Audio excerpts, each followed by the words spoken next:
বাঁধনের না ভাঙনের? সম্পর্কটা তাহলে কিসের ছিল?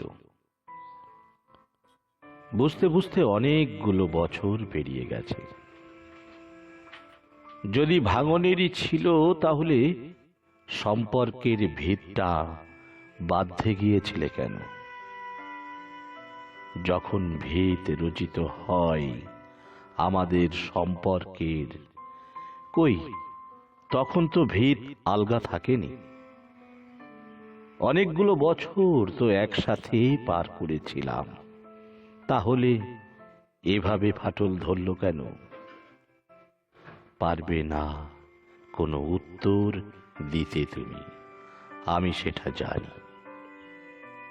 আসলে আসলে তুমি অন্য সম্পর্কের ভিত তৈরিতে ব্যস্ত ছিলে।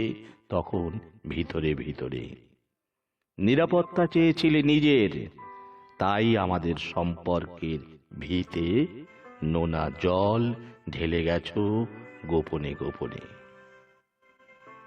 আমি কত বোকা দেখো। আমি আমি বুঝতেই পারিনি যে তুমি খেলা করে গেছো আমার সাথে।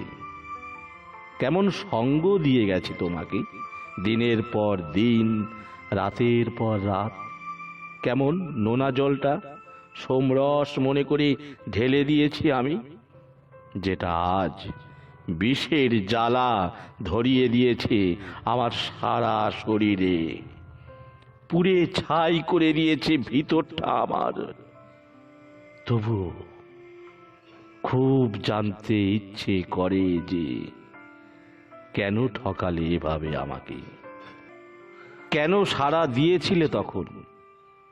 কেন মজবুত একটা ভিত গড়েও নিপুণভাবে সেটাকে ভেঙে আরো নতুন ভিত গড়তে গেলে?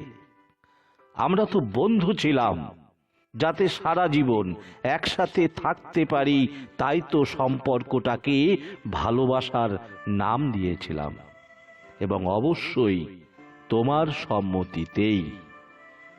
শুধুমাত্র যদি আমার পরিস্থিতির জন্যই তোমার সরে যাওয়া, তোমার নিরাপত্তার অভাব হতে পারে ভেবে সরে যাওয়া, তাহলে তো এটাও বোঝা উচিত ছিল যে আমি কিভাবে থাকব।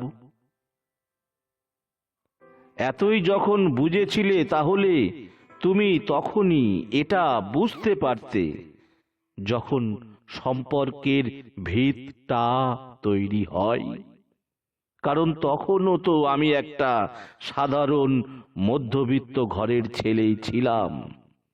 তাহলে হয়তো আজ আমি তিল তিল করে শেষও হতাম না, আর আমাদের বন্ধুত্বের সম্পর্কটাও শেষ হয়ে যেত না।